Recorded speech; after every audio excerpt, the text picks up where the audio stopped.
digunakan ya umumnya untuk menjadwalkan kira-kira proses mana yang akan dikerjakan terlebih dahulu dan apakah proses yang sedang berjalan itu apakah bisa diinterupsi dan mengerjakan proses yang lain dengan berbagai kriteria tentunya.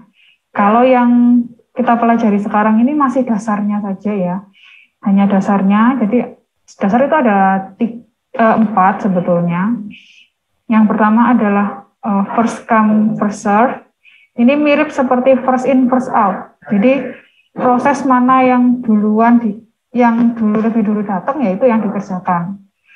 Kalau yang SJF atau shortest job first itu adalah proses yang lebih sedikit waktu yang dibutuhkan ke CPU-nya, maka akan lebih dahulu dijalankan. Kemudian untuk priority ya atau prioritas itu intinya adalah proses yang memiliki prioritas lebih tinggi akan diutamakan. Jadi yang mana yang lebih diutamakan itu tergantung dari algoritma mana yang kita gunakan ya. Kalau yang FCFS itu yang diutamakan yang duluan datang, yang paling gampangnya gitu. Kalau SJF yang diutamakan adalah yang paling cepat di prosesnya selesai. Kemudian kalau yang priority itu adalah yang prioritasnya paling tinggi, itu yang diutamakan. Itu aja yang perlu diingat ya. Kemudian ada satu lagi sebetulnya round robin. Tapi kalau round robin itu sebetulnya tidak bisa dijadwalkan seperti ini karena dia hanya fokus ke quantum time-nya. Jadi berdasarkan waktu. Kalau per 20 milisecond harus dijadwalkan ke proses lain ya harus dijadwalkan. Jadi setiap quantum time-nya habis di round robin itu, maka akan langsung digantikan oleh proses yang selanjutnya. Akan selalu seperti itu. Jadi porsinya sama. Sedangkan kalau yang FCFS, SCF, dan priority ini ada kriteria yang perlu kita ketahui mana yang akan lebih dulu dijalankan. Intinya itu. Terus ada 2 skema. Itu yang harus diingat juga. Yang pertama itu adalah skema non-preemptif, yang kedua adalah skema preemptif. Ya, kalau skema non-preemptif, gampangannya adalah proses yang berjalan tidak boleh diinterupsi. Jadi harus dikerjakan terlebih dahulu sampai selesai, baru akan melanjutkan untuk mengambil proses yang ada di ready queue yang selanjutnya. Itu kalau yang preemptif itu proses yang sedang berjalan boleh diinterupsi. Artinya diinterupsi apa? Artinya diinterupsi itu ini tidak stabil. Artinya diinterupsi itu adalah ketika proses itu berjalan maka bisa ditunda terlebih dahulu prosesnya dan akan menjalankan proses lain yang lebih diutamakan. Entah itu lebih diutamakan prioritas atau lebih diutamakan mana yang paling cepat. Gitu. Kalau yang preemptif itu nantinya ada di SJF dan priority. Kalau FCFS, first come first serve itu full non preemptif. Sedangkan kalau round robin full preemptif. Yang bisa dua-duanya hanya 2 ini, SJF dan priority. Kenapa kita perlu belajar ini? Sebetulnya secara keseluruhan ya, kalau kalian masih ingat, kalau kalian masih ingat materi sebelumnya, itu ada yang lain, algoritma yang lain yang disebut dengan multi-level feedback queue. Itu yang memang sekarang ini yang paling banyak digunakan. Jadi menggabungkan semua algoritma yang mungkin ya dicocokkan kira-kira yang lebih optimal itu pakai yang mana gitu. Jadi akan dikelompokkan, kalau yang multi level queue itu akan dikelompokkan berdasarkan kategori. Nah, tiap kategori itu bisa punya atau bisa menggunakan algoritma yang berbeda-beda, sehingga nggak hanya satu terus algoritma yang sama, karena yaitu tadi beda proses yang berjalan, beda waktunya, beda prioritasnya, maka akan sangat berbeda hasilnya. Entah itu waktu tunggunya atau entah itu berapa waktu yang diperlukan untuk sebuah proses. Oke, itu ya intinya seperti itu. Nah, kemudian untuk soal latihannya itu, saya harap kalian tadi sudah nyoba lah, intinya nyoba dulu ngerjakan. Ada tiga bagian ya, tiga bagian. Ini bagian yang pertama, itu masih first come first serve. Saya buatkan 2 soal saja dengan apa namanya? Prosesnya cuma 3 ini. Prosesnya cuma 3, jadi nggak terlalu sulit ya. Kalau masih coba-coba kan saya cari yang lebih mudah ya, nggak terlalu sulit. Kemudian prosesnya cuma 3 dan untuk arrival time-nya sama nih. Saya samakan, yang berbeda hanya mana yang lebih dulu datang. Proses maksudnya jumlahnya ya. Kira-kira itu misalnya proses 1 itu ukurannya 8 waktu CPU. Sedangkan kalau proses 1 saya tukar nih. Proses 1 itu yang jalan duluan adalah yang 2 waktu CPU. Sehingga nanti kita bisa lihat ternyata kalau sedikit saja berbeda untuk waktu yang kita pakai, itu nanti akan sangat berbeda juga hasil perhitungan waktu tunggu dan waktu turn around-nya. Yang ini sudah ada yang coba belum? Ini untuk memudahkan juga ya, saya garis merah. Sebetulnya ini nggak perlu garis merah, tapi supaya untuk mengingatkan saja, nanti ketika di waktu tunggu kedua dan kelima, nanti akan ada proses lain yang akan datang. Jadi biar lebih ingat dan bisa kalian lihat, saya berikan garis merah. Nggak perlu garis merah, nggak apa-apa. Jadi intinya adalah mulai dari waktu 0 hingga sekian, itu nanti akan kita coba bersama. Nah, yang soal 1 sekarang kita mulai ya. Ada hanya 3 proses saja di sini. Cuma 3 proses. Kemudian kalau first come first serve artinya apa? Artinya yang mana yang datang dulu yaitu yang dikerjakan. Nggak bisa diinterupsi. Ini adalah non preemptif, artinya tidak bisa diinterupsi.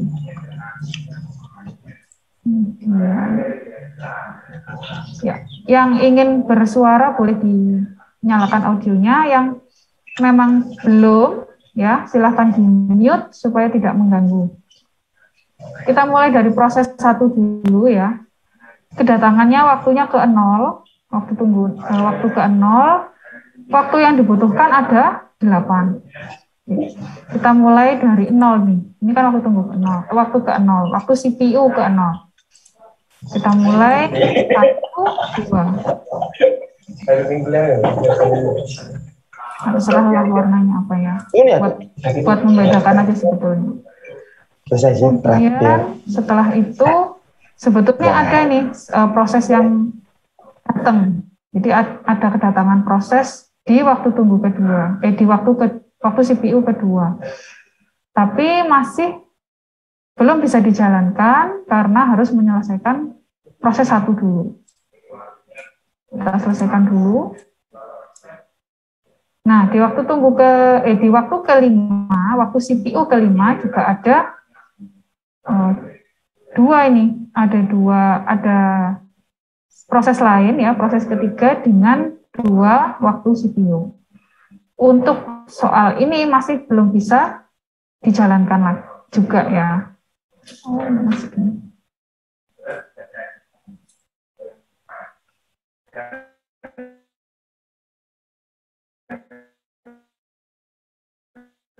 Sehingga kita akan terus yang P1 dulu, yang P2 masih ngantri. Awalnya sudah datang mulai dari waktu kedua, tapi karena masih belum bisa dikerjakan, akan ngantri dulu di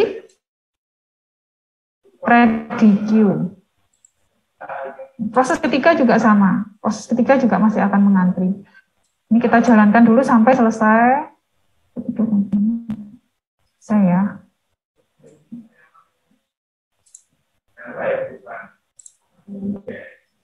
Nah, kemudian yang di sini juga masih ngantri. Baik proses 2 maupun proses 3 akan sama-sama ngantri.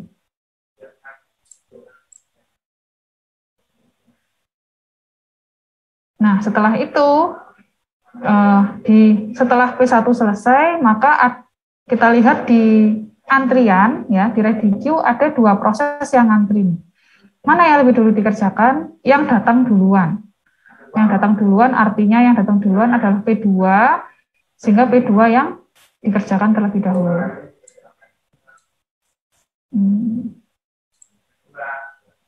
Yang P3 masih ngantri juga. Setelah itu baru P3 yang dikerjakan. Yang terakhir. Untuk menghitungnya gimana? Untuk menghitung waktu tunggu. Ini waiting time ya. WT itu waiting time.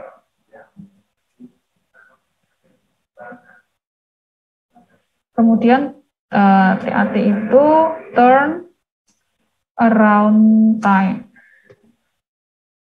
Waiting time gampangnya kalau di gambar ini adalah yang warnanya abu-abu. Artinya berapa lama sebuah proses itu harus menunggu. Kalau di sini masing-masing proses 2 dan proses 3 punya waiting time sebanyak 6.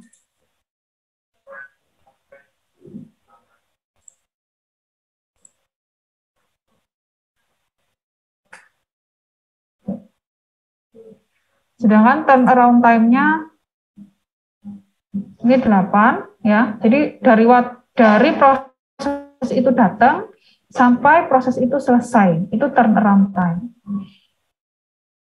Kemudian yang bawah adalah 9 ya. Yang ini berapa ini?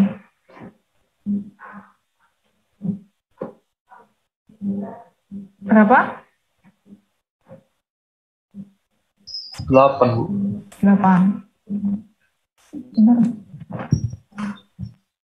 Oke, hasilnya sekian. Oke. Nah, kemudian setelah itu gimana kalau yang pakai soal kedua nih, soal kedua. Bedanya di mana? Bedanya ada. Bu, ya. Sorry Bu, tadi sinyal saya kurang jelas Bu. Bisa diulangi sedikit tadi Bu? Sorry Bu. Yang mana? Yang di apa Bu? Yang di burst time tadi. Agak jelek soalnya. Apa tadi Bu? Sinyal, sorry Bu. Oke. Mulai dari soal kedua aja ya. Sebetulnya kan hampir sama. Cuman ini karena yang berbeda yang membedakan hanya ukurannya. Ukuran atau lamanya sebuah proses dijalankan di CPU. Ya, kita mulai yang ini langsung. Nah, kalau yang pertama, ya kalau yang soal kedua itu di waktu ke-0 datang proses 1 dengan ukuran 2. Ya. Maka kita jalankan ternyata sampai selesai nih. Di proses kedua sudah selesai.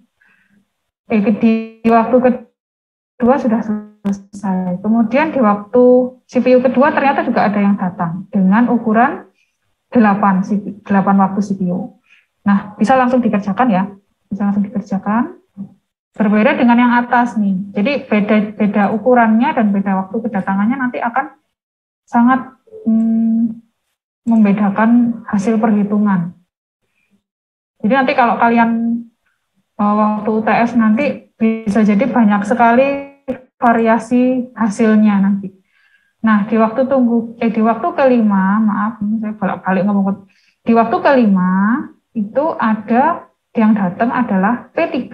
P3 dengan waktu 3 CPU. Karena ini first come first serve, non preemptif, artinya nggak boleh diinterupsi proses yang sedang berjalan, maka harus dijalankan terlebih dahulu sampai selesai.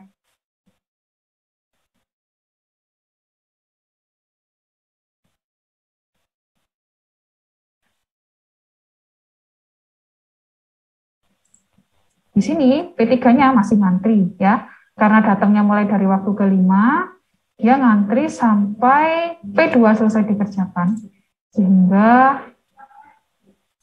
ada waktu tunggu di sini. Kemudian baru mengerjakan proses yang lain, yaitu P3.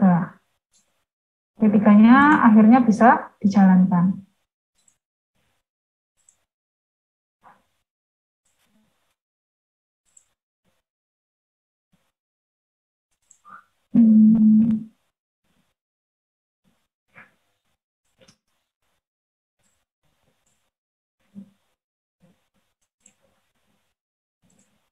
Nah, sekarang berarti kita cek di sini waktu tunggunya hanya yang punya cuman yang proses ketiga, kebetulan ya. Ini bukan karena algoritmanya yang berbeda. Jadi algoritmanya sama, tapi berbeda sedikit di masalah waktu CPU yang dipakai per proses. Urutan kedatangannya berbeda. Ini kan bisa dianggap ternyata P3-nya yang datang duluan ini. P3 datang dulu, P1 baru P2, karena hampir sama. Di sini hanya ada waktu tunggu yang dimiliki oleh siapa ini? P3 ya, jumlahnya 5 yang warna abu-abu. Kita hitung lagi yang warna abu-abu, ada 5 waktu CPU. Kemudian di jumlah total waktu yang bisa selesai dilaksanakan oleh sebuah proses itu ada yang pertama 2, yang kedua adalah 8. Ya. Nah, yang ketiga aja nih yang lebih apa namanya? Cukup ada banyak ya. Karena proses 2 itu waktunya lama. Ini 8 juga.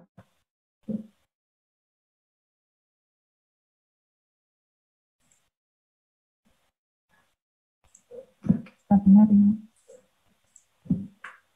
Nah, di sini kelihatan ternyata yang waktu tunggunya itu yang sangat berbeda.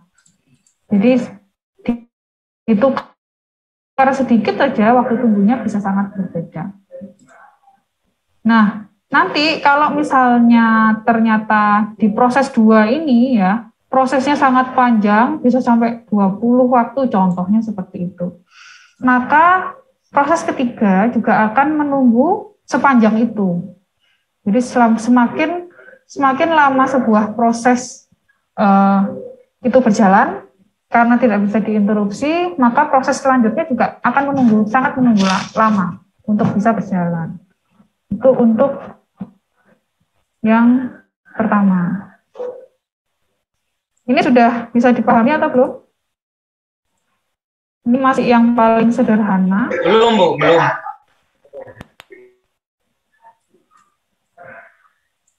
Yang belum sebelah mana? Ini, Bu, sebelumnya maaf ya, Bu, saya masih belum mengerti dari soal nomor 1 ya, Bu. Yang di TAT sama VT-nya tadi, Bu. Yang saya mau tanyakan itu 9-nya kalau bisa, Bu. 9 ini dari mana ya? Terus 8 yang ke proses yang ketiganya juga 8 ini dari mana? Saya belum mengerti sama sekali, Bu. Mungkin bisa diulang.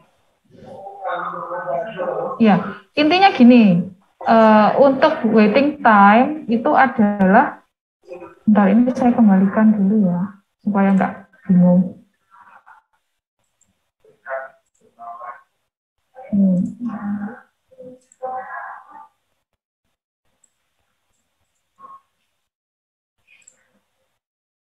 Untuk waiting time itu waktu tunggu.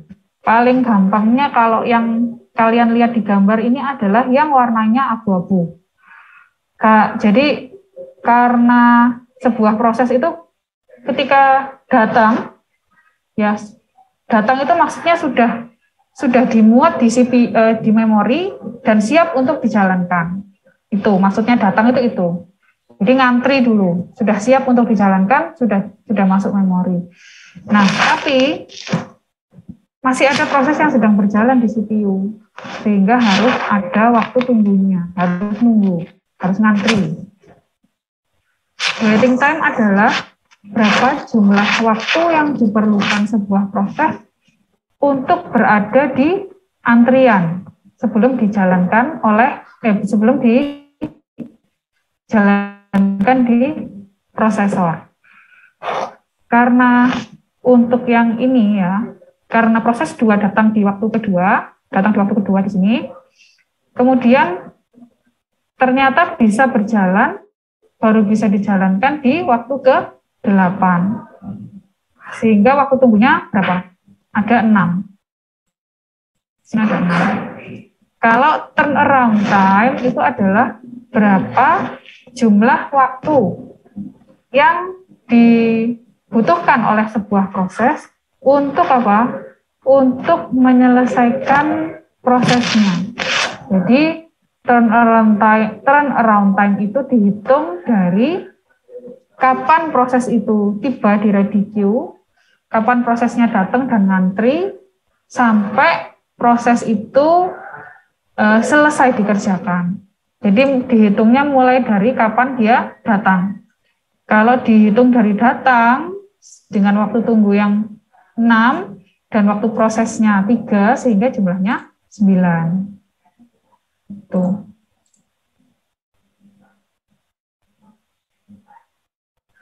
Ada yang masih belum jelas?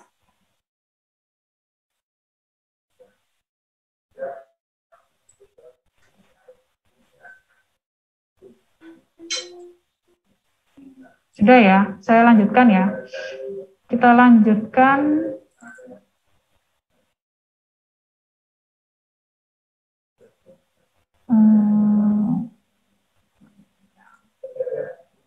Hilang. Oh, hilang. Bentar, maaf.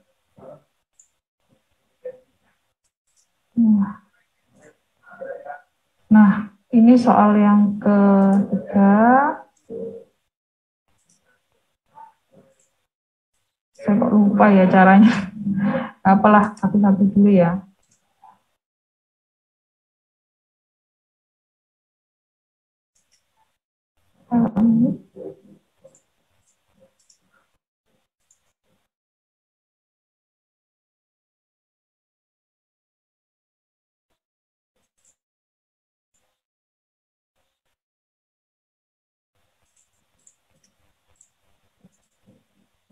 Latihan 1, latihan 2, saya hapus saja. Soalnya sama, yang beda adalah algoritmanya. Ya, kita mulai dari awal lagi. Soalnya sama persis dengan yang pertama.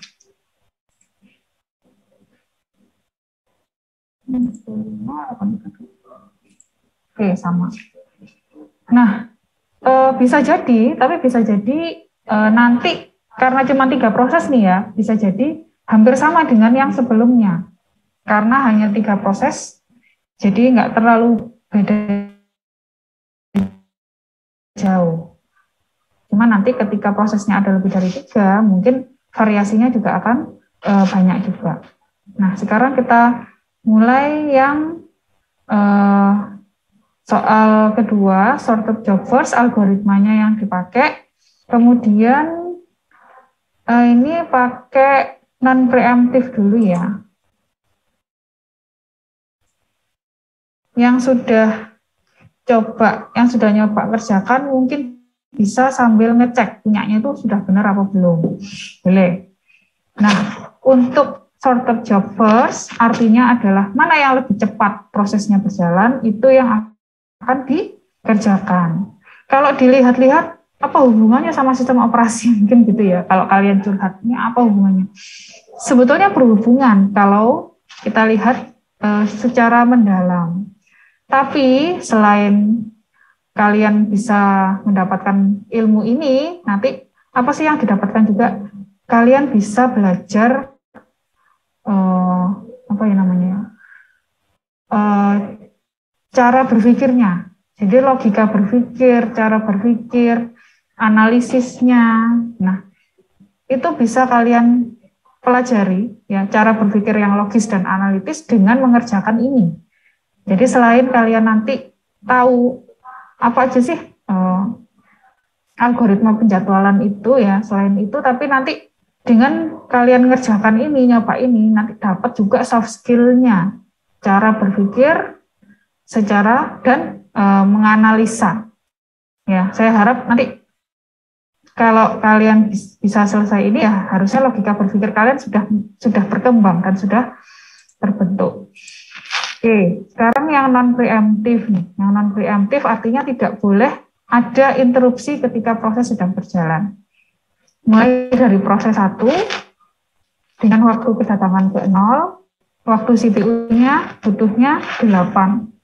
Ya, waktu CPU yang dibutuhkan adalah 8 sehingga akan dikerjakan terlebih dahulu karena ini yang datang duluan ya. Yang lain mungkin belum ada yang antri, belum ada proses lain yang ada di ready queue.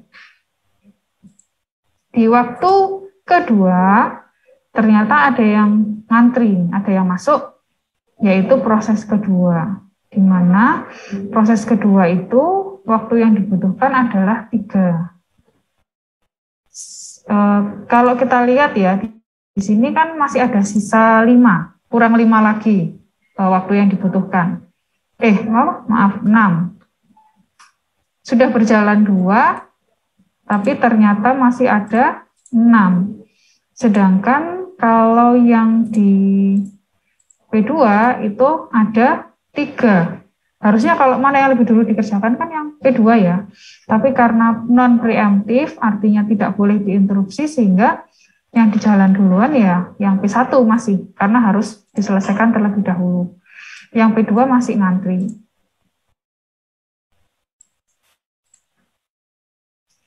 Di waktu kelima ada juga yang datang nih P3.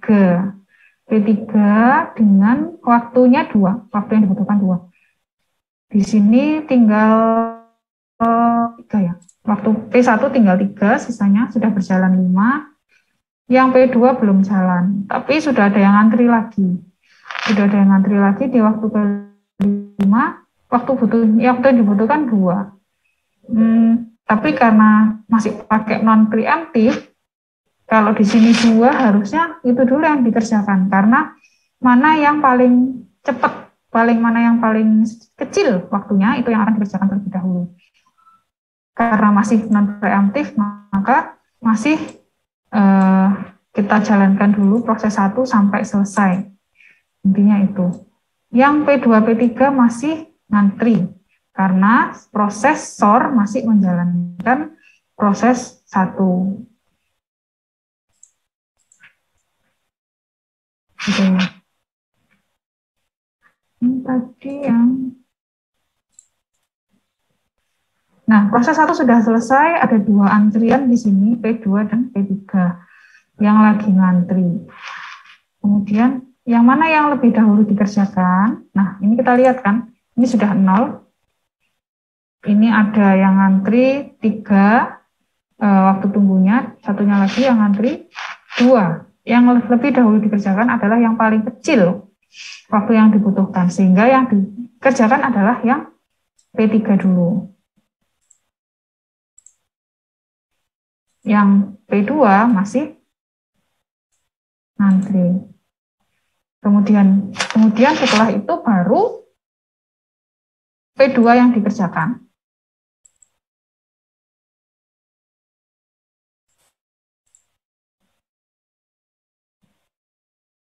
Jadi kalau yang non shorter job first mana yang paling mana yang paling cepat, paling kecil, paling sedikit waktu yang dibutuhkan, itu yang akan didahulukan sama prosesor untuk dijalankan. Nah, kalau yang soal 2 dulu ya, baru nanti ngitung ini. Kalau yang soal kedua, itu yang pertama P1 datang juga, tapi cuma 2 di sini. Kemudian setelah itu pas di waktu kedua ada yang datang, yaitu P2. P2 datang di waktu kedatangan kedua, kemudian waktu yang dibutuhkan adalah 8. Nah, akhir kalau misalnya ini, yang di sini, maka yang terlebih dahulu yang akan dijalankan adalah P2 ya, P3-nya masih belum datang. P2-nya belum datang, maka ini kalau misalnya saya ada salah, ini ya, bisa dikoreksi kalau misalnya sudah pada paham. Mungkin saya ada luputnya. Nah, di waktu ketiga, ternyata di waktu kelima ada yang datang, P3. P3 membutuhkan 3 saja. P2 di sini sisanya 5, sedangkan P3 masih ada 3. Di waktu yang bersamaan ya. Yang mana yang lebih dahulu dikerjakan, karena masih non-preemptif, maka yang akan dikerjakan masih yang P2 sampai selesai dulu. Yang ini masih ngantri. Yang P3 ya, itu masih ngantri. Baru setelah itu P3 yang berjalan.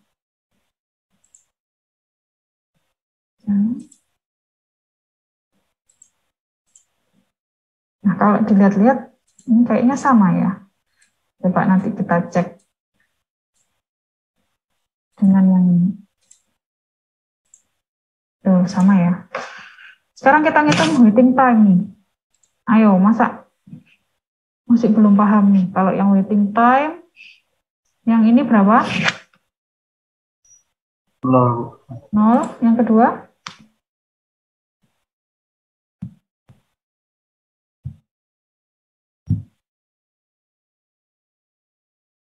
8, Bu. 8, Bu. Yang ketiga?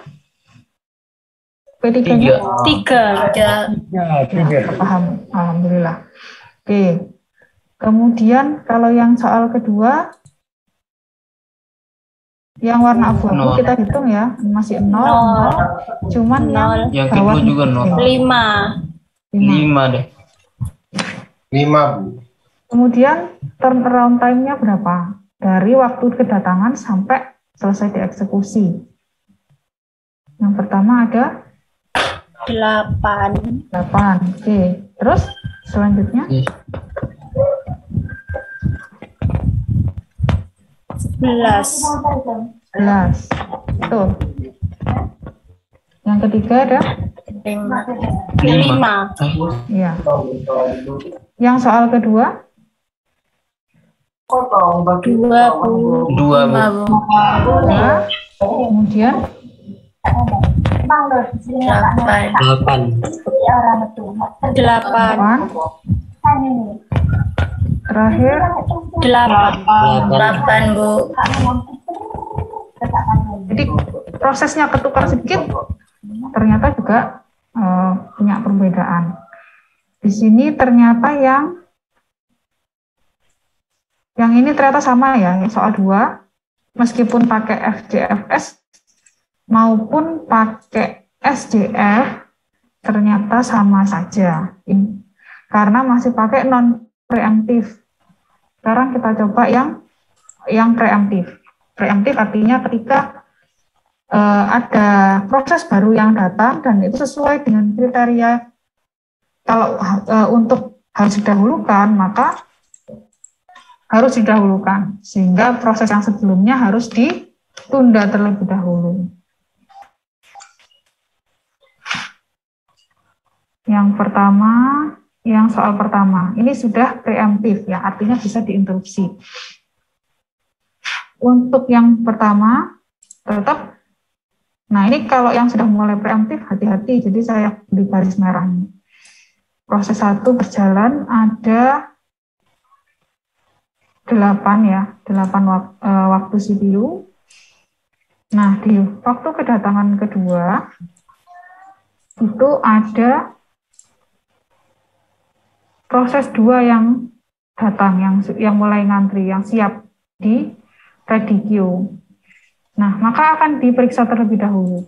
Yang P1 ini sisanya berapa? Yang P1 sisanya masih ada 6. Masih butuh 6 waktu lagi untuk prosesnya selesai. Intinya seperti itu ya.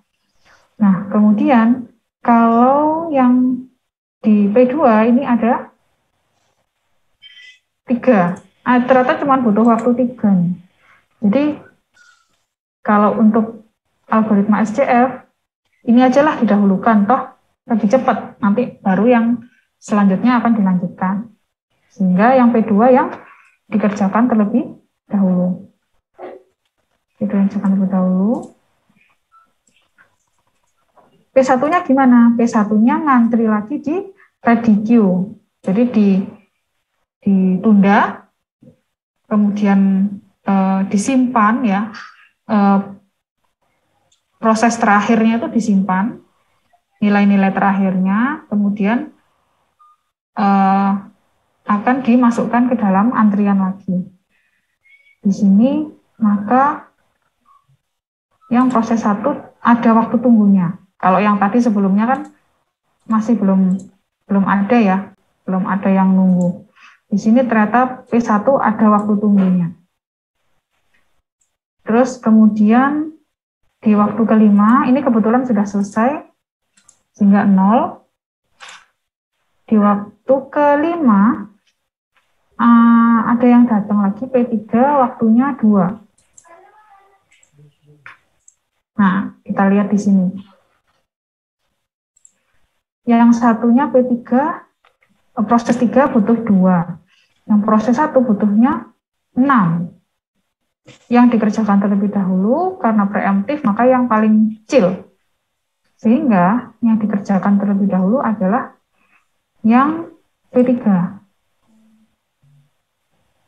Ya, P3 kerjakan terlebih dahulu, P1-nya masih ngantri lagi. Nah, ini salah satu kekurangan dari SJF. Kalau short job first itu, maka semakin panjang waktu sebuah proses, waktu tunggunya juga akan semakin panjang. Karena nanti akan diinterupsi oleh banyak proses yang kecil-kecil tadi. Jadi bisa kelihatan di sini ya. Nah, setelah ini barulah P3-nya sudah 0, baru kemudian akan mengerjakan sisa dari proses 1.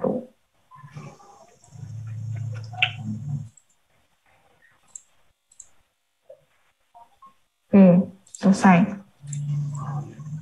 Jadi seperti ini kalau yang soal 1 yang preemptif. Kemudian kalau yang soal 2 gimana? Yang soal kedua itu P1-nya cuma 2 ya, maka akan dikerjakan. Nah, kebetulan sudah selesai di sini, habis. Baru kemudian datang P2 dengan ukurannya 8. Ukurannya 8 sehingga akan dikerjakan di sini sebanyak 3 dulu ya. Nah, di waktu kelima ada yang datang proses 3. Ini sisanya ada 5, sisanya ada 3. Betul ya. Nah, yang mana yang lebih dahulu dikerjakan? Yang paling kecil ya, sehingga yang dikerjakan terlebih dahulu masih yang P3.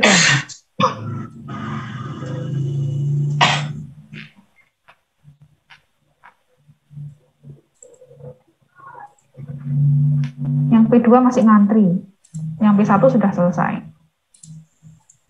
Baru terakhir akan kembali lagi ke proses kedua. Misalnya 5.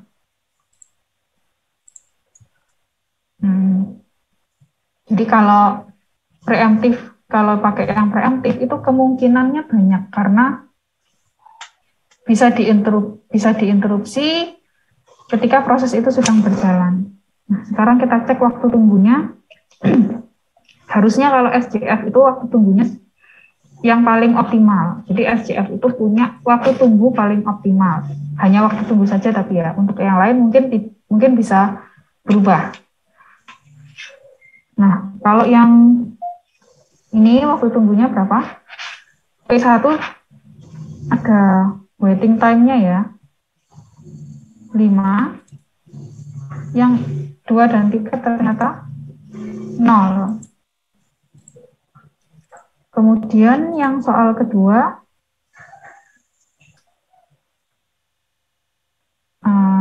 proses 1 0, proses ketiga juga 0. Yang ada waiting time cuman proses 2. Jumlahnya di sini, sebanyak ini. Ada 3.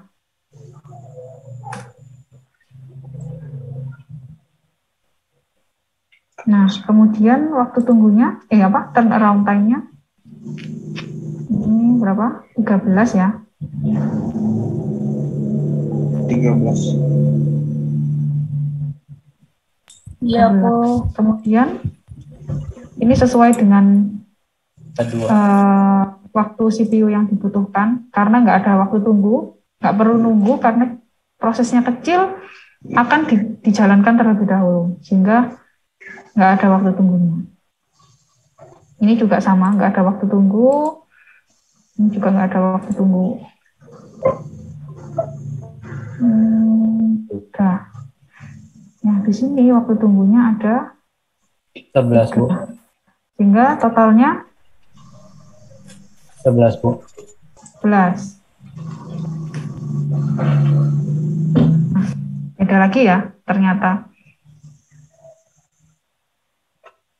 Yang paling optimal ternyata yang ini.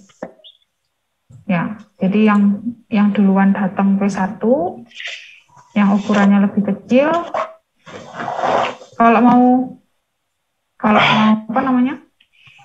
waktu tunggunya lebih sedikit lagi, ya P3-nya yang didahulukan. P3-nya didahulukan kan berarti di sini ya, misalnya di sini 3, ini 8.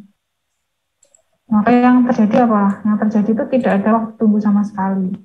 Karena kebetulan pas datangnya sesuai dengan proses ketika yang atas sudah selesai. Jadi proses sebelumnya sudah selesai, baru datang proses yang lain. Nah, ini contohnya kalau saya tukar ya. Contohnya kalau saya tukar, ternyata bisa sampai 0. Ada yang ditanyakan dari yang kedua ini?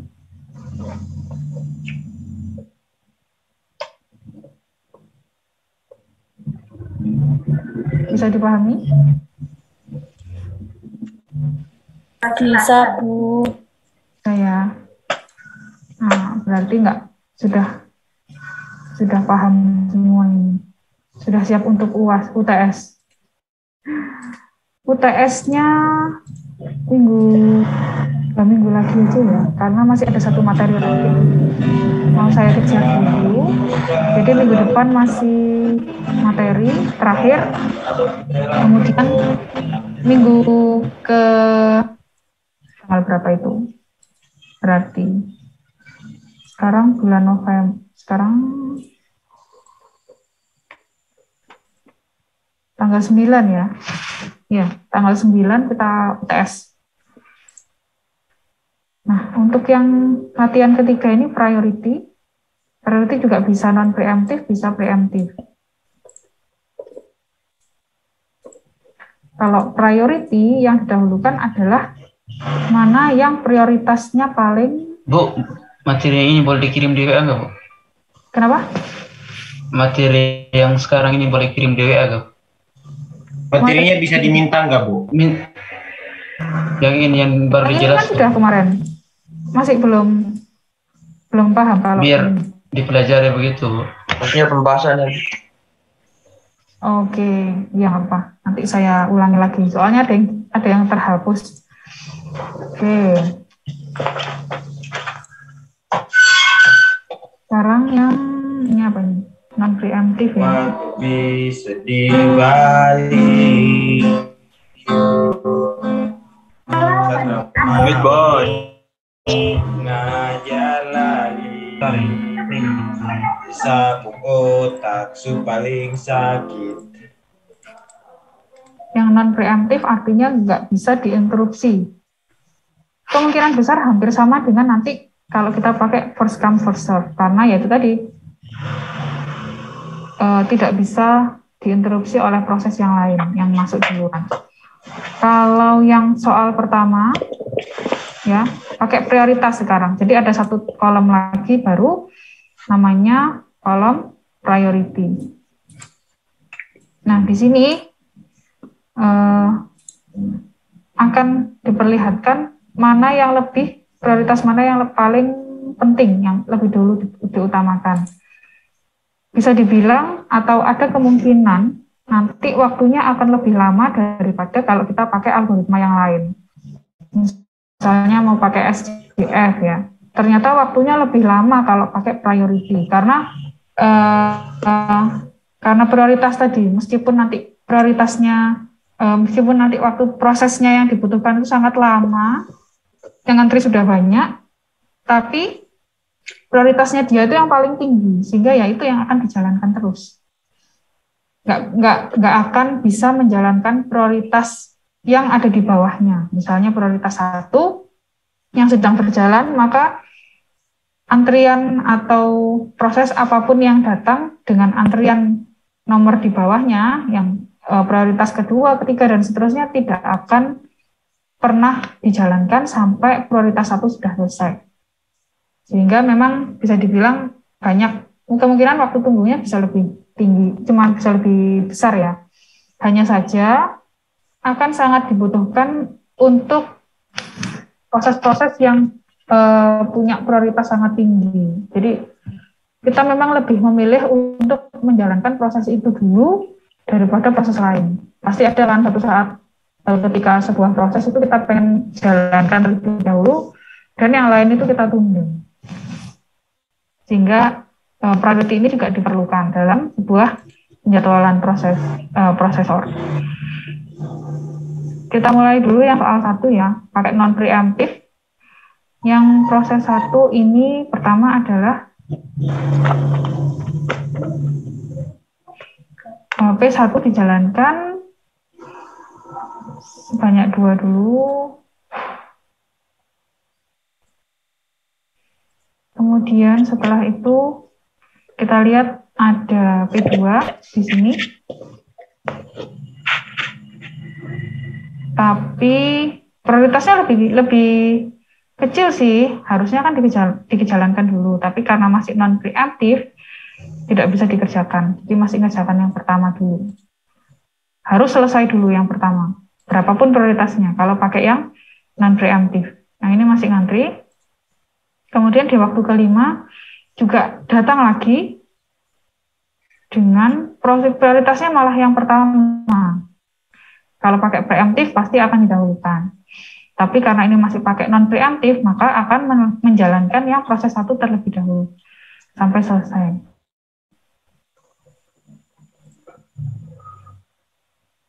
Yang lain masih ngantri. Nah, mirip-mirip juga ya, ini sama yang sebelumnya. Bedanya adalah di sini. Di waktu ke-8, ketika P1 sudah selesai, ada 2 proses yang lagi ngantri. Yang satu datangnya lebih awal, prioritasnya kedua.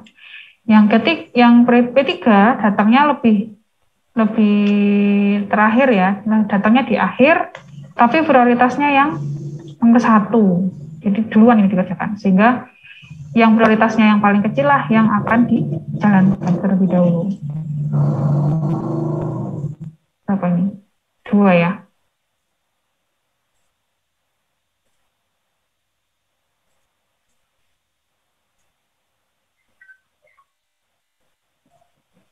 setelah itu menjalankan yang P2. Kalau soal kedua, nah, kita lihat ini ada miripnya nanti. Pertama, 2 dulu. Ya. Ini kalau ini sama, burst time-nya sama, prioritasnya yang saya bedakan. Ya, waktu kedatangannya sama. Oke, di waktu kedatangan kedua ada P2 datang, prioritasnya lebih rendah. Malah nggak dikerjakan sebenarnya. Jadi nggak dikerjakan yang di sini. Tapi memang tetap harus jalankan yang pertama dulu. Oke, sini ngantri. Di waktu kelima, ada datang satu proses dengan prioritasnya lebih tinggi juga sebetulnya. Tapi masih belum bisa dikerjakan. Harus diselesaikan dulu yang sedang berjalan ini. Nggak boleh ada interupsi. Baru setelah ini, ketika proses 2 sudah selesai, proses 1 sudah selesai, maka akan dicek di dalam antrian mana yang harusnya dikerjakan terlebih dahulu.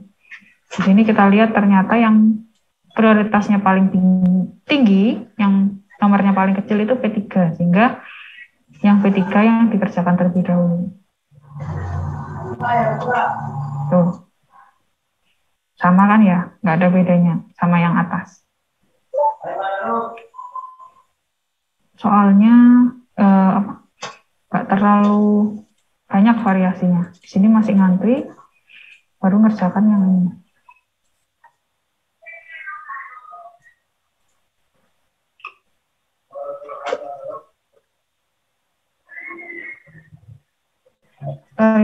Ya.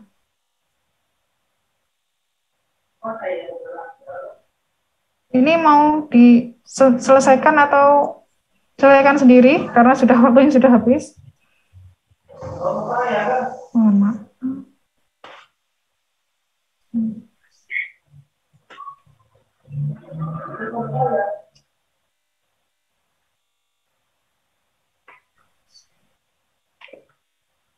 Kenapa, Bu? Oke, nggak apa-apa ya, kita lanjutkan sedikit lagi ya. Sebetulnya ada kelas lain ini, tapi nggak apa-apa. Tinggal sedikit lagi, setelah itu selesai. Amin. Ternyata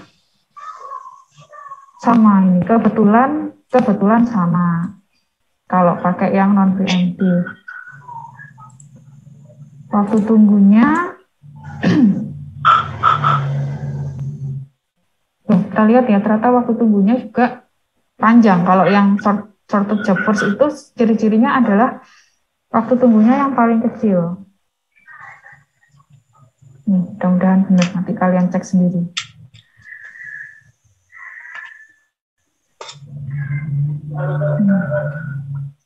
Oke. Sama ya, yang atas dan bawah sama. Sekarang terakhir yang preemptive.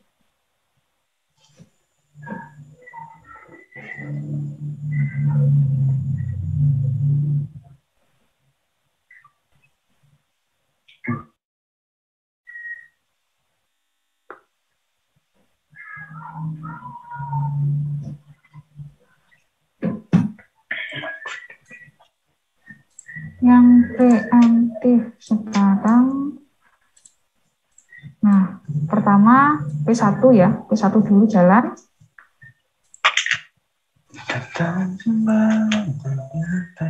Nah di waktu kedua ada yang datang,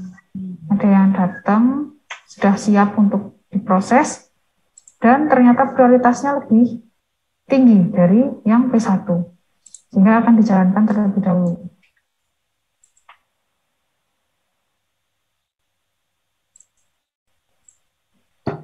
Yang atas, P1-nya antri dulu lah.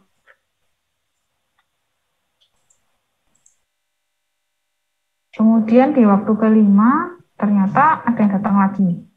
Prioritasnya malah lebih tinggi lagi dari yang P1. P2 sudah selesai, aman ya, P2 sudah selesai. P1 belum berjalan, sudah datang lagi P3 dengan prioritasnya yang lebih kecil lagi.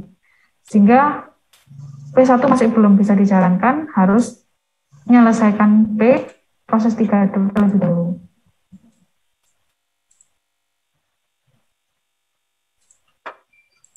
Baru terakhir akan menjalankan sisanya. Nah, ini yang P1 sudah selesai. Kemudian yang satunya, yang soal 2. Yang soal 2 dengan soal yang sama, hanya prioritasnya yang kita tukar.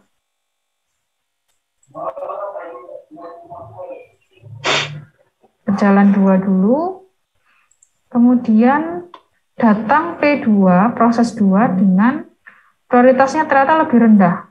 Kalau prioritasnya lebih rendah, nggak akan dijalankan. Jadi masih akan menjalankan yang prosesnya atau yang prioritasnya lebih tinggi. Menjalankan dulu yang P1. Oke. P2 masih ngantri di sini. Nah, kemudian di waktu kelima ada P3, prioritasnya 1. Dengan 2, maka akan lebih diutamakan yang prioritasnya pertama dong pastinya. Number 1. Akan dijalankan terlebih dahulu yang P3.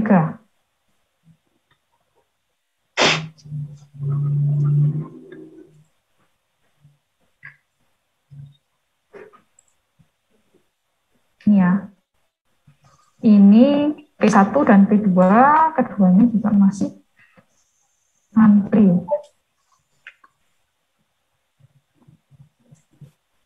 Nah, setelah prioritas P3 sudah selesai, yang prioritas pertama sudah selesai, maka akan kembali ke proses yang lain, dilihat yang prioritasnya paling tinggi lagi. Yang paling tinggi yang kedua, sehingga yang dikerjakan selanjutnya adalah P1. Nah, di sini bisa kita lihat bahwa kelemahan dari prioritas adalah semakin ketika prioritasnya semakin rendah, artinya levelnya tuh semakin di bawah ya, prioritasnya sangat rendah, maka dia akan akan terus diinterupsi dengan proses lain yang lebih tinggi. Jadi sepertinya nggak akan dikerjakan gitu loh. Itu keterangannya. Nah, ini kan kelihatan masih ngantrinya masih sepanjang ini, barulah kita bisa mengerjakan yang P2 ketika P1 sudah selesai.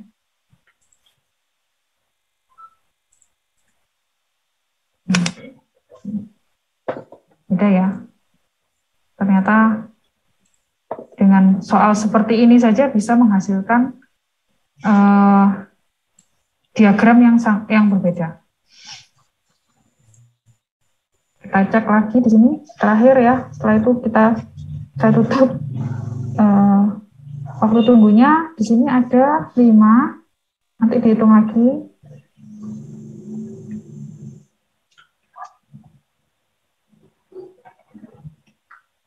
Tambah 5, 13. Kemudian di sini 10. Kelihatan P2 yang waktu tunggunya paling banyak, paling lama. Karena prioritasnya paling rendah.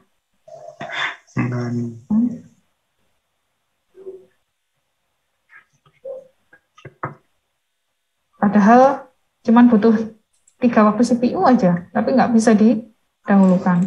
Nah, algoritma ini juga penting untuk beberapa kasus. Jadi satu kasus untuk sebuah proses tidak harus atau tidak akan sama kasusnya dengan proses yang lain, sehingga kemungkinan besar optimalnya akan berbeda. Sehingga yaitu tadi ada yang disebut dengan multi-level queue, di mana nanti akan dikategorikan yang mana yang kira-kira lebih cocok pakai priority, ya nanti akan dimasukkan ke situ. Ini latihan kita hari ini. Minggu depan masih ada materi 1 kali, kemudian setelah itu UTS. Ya. Nanti akan saya update lagi untuk soal latihannya. Saya selesaikan saya rapikan dulu. Terima kasih sudah hadir hari ini. Jangan lupa absen di kelas. Saya tutup. Wassalamualaikum warahmatullahi wabarakatuh. Selamat siang. Amin. Absennya bisa Bu. Salam. Terima kasih banyak Bu. Bu, Bu, absennya belum ada deh Bu. Absen. Terima kasih Bu. Sampai jam 12 siang. Absennya tanggal 2. Balik dulu.